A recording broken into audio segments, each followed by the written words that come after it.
CM Revanth Reddy అధ్యక్షతన Telangana cabinet సమావేశం కొనసాగుతుంది. ఈ సమావేశంలో పలు కీలక అంశాలపై చర్చించి నిర్ణయాలు తీసుకునే అవకాశం ఉంది.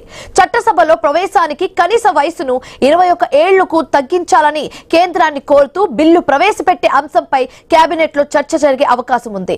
అలాగే హైదరాబాద్ మెట్రో 2వ దశ విస్తరణ పైన కూడా మంత్రివర్గం చర్చిస్తుంది.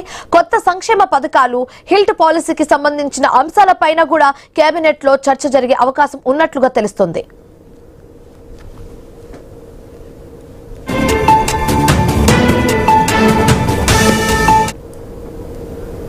సీఎం రేవంత్ రెడ్డి అధ్యక్షతన తెలంగాణ కేబినెట్ సమావేశం కొనసాగుతుంది. ఈ సమావేశంలో పలు కీలక అంశాలపై చర్చించి నిర్ణయాలు తీసుకునే అవకాశం ఉంది. చట్టసభలో ప్రవేశానికి కనీస వయసును 21 ఏళ్లకు తగ్గించాలని కేంద్రాన్ని కోరుతూ బిల్లు ప్రవేశపెట్టే అంశంపై కేబినెట్ లో చర్చ జరిగే అవకాశం ఉంది. అలాగే హైదరాబాద్ మెట్రో 2వ దశ విస్తరణ పైన కూడా మంత్రివర్గం చర్చిస్తుంది. కొత్త సంక్షేమ పథకాలు, హిల్ట్ పాలసీకి సంబంధించిన అంశాలపైన కూడా కేబినెట్ లో చర్చించే అవకాశం ఉన్నట్లుగా తెలుస్తోంది.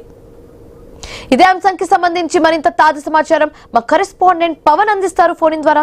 పవన్, శివాని, కేబినెట్ సమావేశం ఈ రోజు జరగనుంది. కేబినెట్ సమావేశం ముఖ్యంగా అటు అయితే 25 సంవత్సరాలకున్న ఆ ఏజ్ లిమిట్ ని ఎలక్షన్ లో పాల్గొనడానికి 21 సంవత్సరాలు చేస్తానని పెట్టుకోవడం ఇప్పటికే రేవంత్ రెడ్డి హామీ ఇవ్వడం జరిగింది. ఒకవైపు జెన్జీ ఉద్యమం, అంటే జెన్జీ ఉద్యమం తర్వాత దేశ రాజకీయాల్లో కూడా మార్పు వచ్చింది. ముఖ్యంగా రాష్ట్ర రాజకీయాల్లో పూర్తిగా, అంటే ఏ ప్రోగ్రామ్ పెట్టినా సరే రాష్ట్ర రాజకీయాలు ఏ ప్రోగ్రామ్ తీసుకున్నా దాంట్లో యువతని ముందుంచడం కావచ్చు, యువతని ఆకర్షణ చేయడానికి రకరకాల అంశాలు కూడా తెరపై తీసుకొస్తున్న ఆ అంశంలోనే అటు ప్రస్తుతం 25 ఏళ్లుగా ఉన్న ఆ చట్టసభల్లోకి వెళ్ళేందుకు 25 ఏళ్లుగా ఉన్న ఆ వయసును తగ్గించడానికి 21 ఏళ్లు తగ్గించాలి. దానికి మనం ఒక పాలసీ చెయ్యాలని చెప్పేసి కూడా రేవంత్ రెడ్డి ఇప్పటికే నిర్ణయించుకున్నట్టు కూడా తెలుస్తుంది. ఆ విషయానికి సంబంధించి ఈ రోజు కేబినెట్ లో మాట్లాడే అవకాశం ఉందని చెప్పేసి కూడా ఇప్పటికే వర్గాలు ఒకవైపు చెప్పడం జరుగుతుంది. అదేవైపు హిల్ట్ పాలసీ అయితే మెట్రో విస్తరణ విషయంలో కూడా ఒకవైపు తీసుకురావడం జరుగుతుంది. ఇప్పటికే మెట్రో విషయంలో భూసేకరణ సరిగ్గా జరగట్లేదు. ఓల్డ్ సిటీ వైపు, అంటే ఆ ఓల్డ్ సిటీలో సరిగ్గా భూసేకరణ జరగట్లేదు అంశం కూడా కొంత తెరపైకి వస్తుంది. ఆ అంశం పైన కూడా మాట్లాడే అవకాశం ఉంది.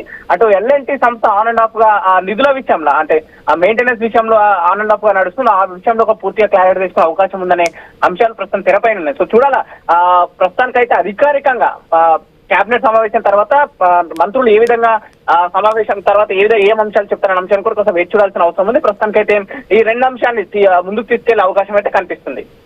Thanks for the updates Pawan.